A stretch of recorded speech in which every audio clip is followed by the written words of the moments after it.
आप इंडिया से हैं, ये हमारा इंडिया है। कश्मीर की कहानी बीते कुछ दिनों में बस इतनी ही बदली है, लेकिन यह ऐतिहासिक है क्योंकि यह पहली बार है कि कश्मीर की वादियों ने न केवल अपने दर्द को बल्कि पूरे हिंदुस्तान के गुस्से को अपनी हवाओं में समेट लिया। ब्लेसिंग इन डिस्गाइज कह सकते हैं आप। जैसे कोविड की महामारी में परेशानियां हजार थी, लेकिन कुछ अच्छी चीजें भी हो गई थी। नदियां साफ हो गई थी, आसमान नीला चमक उठा था, हवाएं शुद्ध हो गई थी। वैसे ही पहलगाम में हुई उस हिंसक घटना जिसे पाकिस्तान ने हिंदू मुसलमान को लड़ाने के लिए किया था, उसने कश्मीर से लेकर कन्याकुमारी तक हर दिल में देशभक्ति की नई ज्वाला भड़का दी है। कश्मीर से लेकर कन्याकुमारी तक आज हर आंख में आंसुओं की नदी बही है। हर आत्मा ने एक ही संकल्प लिया है कि हम भारत हैं। कश्मीर का इंसान सड़कों पर उतर कर कह रहा है कि पाकिस्तान ये चाहता है कि ये हो, आप मत होने दीजिएगा। आप कश्मीर को खुद से अलग मत कीजिएगा, आप कश्मीरियों को खुद से अलग मत कीजिएगा। कश्मीर के दामन पर यह दाग कश्मीरी बर्दाश्त नहीं कर पाएंगे। और आज कश्मीर हिंदुस्तान से अपील कर रहा है कि आप हमारे साथ कंधे से कंधा मिलाकर रखिए।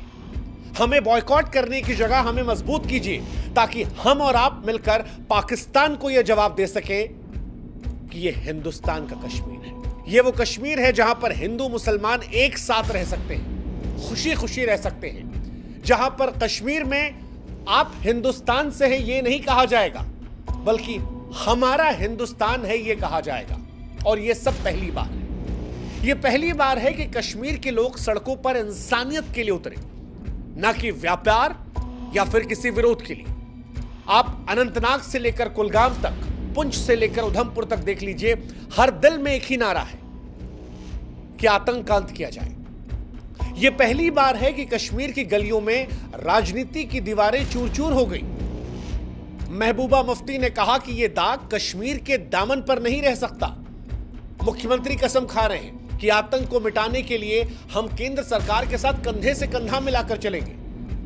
पहली बार ऐसा हो रहा है कि मतभेद बुलाकर हर नेता, हर कश्मीरी एक ही सुर में चीख रहा है कि आतंक को जड़ से उखाड़ फेंकिए, चाहे जो करना है वो कर लीजिए। कश्मीर आज सारी दुनिया को बता रहा है कि वो भारत का अभिन्न अंग है। वो कह रहा है कि अगर आज हमें अलग किया गया तो फिर पाकिस्तान की साजिशें कामयाब हो जाएंगी। कश्मीर का इंसान कह रहा है कि आवाज आज सिर्फ कश्मीर की नहीं है, यह हर भारतीय के दिल की धड़कन है कि कश्मीर हमारा था, हमेशा रहेगा। कश्मीरी हमारे अपने हैं और वो हमारे खून में बसे हैं। अगर कभी कश्मीर आप गए हो तो इस सवाल का सामना आपने जरूर किया होगा। वो सवाल जिसमें कश्मीर की जमीन पर पैर रखते ही कभी कोई ड्राइवर, कोई दुकानदार या फिर कभी डल लेक पर कोई शख्स आपसे पूछता था कि साहब आप इंडिया से आए हैं। यह सवाल एक दीवार था, एक ऐसा दीवार जो दिलों को बांटता था, जो कश्मीर को भारत से अलग किया करता था। लेकिन आज वही हवाएं, वही चिनार के पेड़, वही डल झील एक पुकार बनकर गूंज रही है। ये कह रही है कि हमें भारत से अलग मत कीजिए। ये सिर्फ शब्द नहीं है, बल्कि कश्मीर के टूटे दिल की सिसकी है। ये एकजुट होने की हुंकार है। ये उस मिट्टी की आवाज है जो भारत के सिर का ताज है।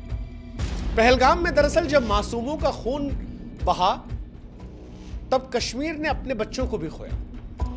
अनंतनाग के बाजारों में सन्नाटा पसर गया। श्रीनगर के शिकारे थम गए। गुलमर्ग के फूलों की रंगत मानो फीकी पड़ गई।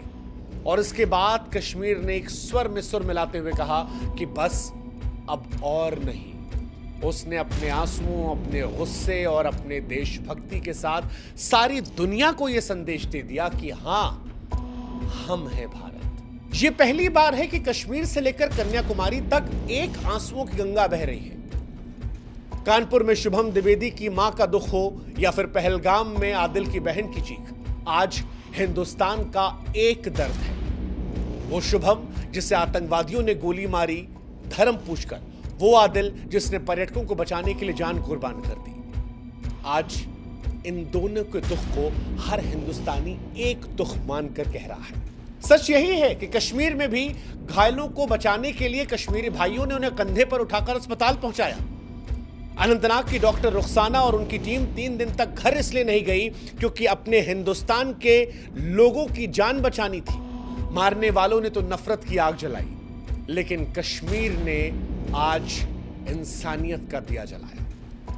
मानो यह संदेश था कि नहीं सहा जाता कश्मीरियों को भी कि 6 दिन पहले दुल्हन बनी नई नवेली दुल्हन 7वें दिन विधवा हो जाए कश्मीर के अंदर। ये कैसे बर्दाश्त करे कश्मीरी कि एक लड़की जिसकी मेहंदी का रंग भी नहीं उतरा, वो पति के देह पर कफन की सिलवटें पकड़ कर रो रही है। नहीं सहा गया, ना कश्मीर से ना हिंदुस्तानियों से नहीं सहा गया। मासूमों का खून सड़कों पर बही, और इसीलिए ये दर्द सिर्फ कश्मीर का नहीं रहा बल्कि हर हिंदुस्तानी के सीने में चुभा, और एक स्वर में सबने पाकिस्तान को मानो आज कहा कि पाकिस्तान बस करो हिंदुस्तान में खून खराबा, अब ये बर्दाश्त नहीं किया जाएगा। शुभम की हत्या से लेकर आदिल की शहादत तक आज हर आंख में आंसू है, हर दिल में जख्म है। ये पहली बार है कि राजनीतिक दल एक मंच पर है। कांग्रेस कह रही है कि पाकिस्तान के खिलाफ जो भी कदम उठाए जाएंगे हम साथ खड़े हैं। सोनिया गांधी कह रही हैं कि नाकाबिले बर्दाश्त है, हम मिलकर करारा जवाब देंगे। राहुल गांधी पीड़ितों के बीच पहुंच रहे हैं और कह रहे हैं कि आतंक के खिलाफ हम हर कदम में सरकार के साथ हैं। तो वहीं समाजवादी पार्टी, वामपंथी, मुस्लिम समुदाय भी आज एक स्वर में स्वर मिलाकर कह रहे हैं कि आतंक के खिलाफ हल्ला बोलो। ओवैसी से लेकर अखिलेश, जो अक्सर सरकार का विरोध करते हैं, आज एक मेज पर हैं और सबके दिल से एक ही पुकार है कि हमारे बच्चों की जानें नहीं जानी थी, निर्दोषों के घर नहीं उजड़ने थे, अब सरकार आतंकवादियों से हिसाब लो, पाकिस्तानियों को अपने सूबे से बाहर निकालो। और यह आग सिर्फ नेताओं में नहीं, हिंदुस्तान के हर कोने में, हर हिंदुस्तानी के सीने में धधक रही है। ये पहली बार है कि शुभम, आदिल से लेकर विनय तक हमारे लिए सिर्फ एक नाम नहीं है बल्कि हमारे अपने हैं। 28 जानें हमारी हैं, उनका दर्द हमारा है।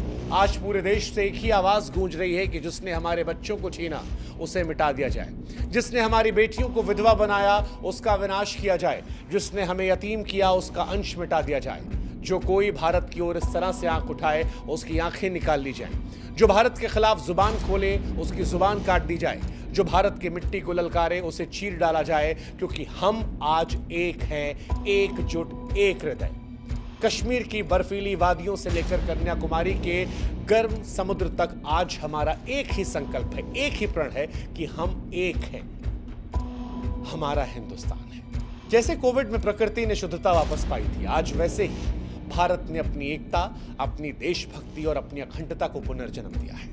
और इसीलिए आज इस मौके का लाभ उठाकर आज हम भारत सरकार, जम्मू कश्मीर प्रशासन से एक भावनात्मक अपील करना चाहते हैं। यह अपील कश्मीर के लोगों से भी है कि पहलगाम की उस मिट्टी पर जहां 28 बेगुनाहों का खून बहा, ये हम चाहते हैं कि एक मंदिर और एक मस्जिद का निर्माण करवाया जाए। ये मंदिर उन 27 हिंदू पर्यटकों की याद में हो जिन्हें उनकी हिंदू पहचान के चलते बेरहमी से मार डाला गया। ये मस्जिद उस आदिल के नाम पर हो जिसने अपनी जान देकर दुनिया को यह बताया कि सच्चा इस्लाम हिंसा नहीं बल्कि प्रेम बलिदान का रास्ता सिखाता है। इस्लाम का मतलब किसी की जान लेना नहीं बल्कि एक हिंदू भाई की जान बचाने के लिए जान कुर्बान करना भी होता है। इसीलिए हमें लगता है कि अगर ये बनाया जाता है तो ये इबादतगाहें महज पत्थर और ईंट की इमारतें नहीं होंगी, ये भारत की गंगा जमुनी तहजीब का जीवंत प्रतीक होंगे जो आतंकवादियों के नापाक इरादों को धूल में मिला देंगे। पहलगाम में दरअसल हिंदू पर्यटकों को निशाना बनाने का मकसद ही वहां पर्यटन को खत्म करना, हिंदू मुस्लिम के बीच नफरत की दीवार खड़ी करना और कश्मीरियों के प्रति देश के हिंदुओं के दिल में शक पैदा करना था। लेकिन अगर पहलगाम की उस जमीन पर एक मंदिर और मस्जिद बनता है तो यह आतंकवादियों के उस मंसूबे को नेस्तनाबूद कर देगा। ये मंदिर और मस्जिद न केवल उन 28 लोगों को सच्ची श्रद्धांजलि होगी बल्कि आगे आने वाली पीढ़ियों को भी ये एकता का सबक देगी कि जब कभी हिंदू मुस्लिम के बीच इस देश में दरार डालने की कोशिश होगी, ये मंदिर मस्जिद एक ऐसी मशाल बनकर उभरेंगे जो हमें ये याद दिलाएंगे कि हमारा भारत एक परिवार है। दुख और विपत्ति हमें तोड़ती नहीं बल्कि हमें और मजबूत करती है। हमें उम्मीद है कि ये पवित्र स्थल अगर बना तो ये आने वाली नस्लों को एकता का पाठ पढ़ाएगा। जब कभी कोई हिंदू मुसलमान के बीच दरार डालने की कोशिश करेगा तब ये मंदिर मस्जिद एक मशाल बनकर उभरेगा जो हमें याद दिलाएगा कि भारत एक परिवार है। दुख यहाँ हमें तोड़ता नहीं बल्कि और ज्यादा मजबूत करता है। आइए एक ऐसी मिसाल बनाएं जो कश्मीर को भारत से, हिंदू को मुसलमान से और दिल को दिल से जोड़े। जय हिंद, जय भारत, नमस्कार।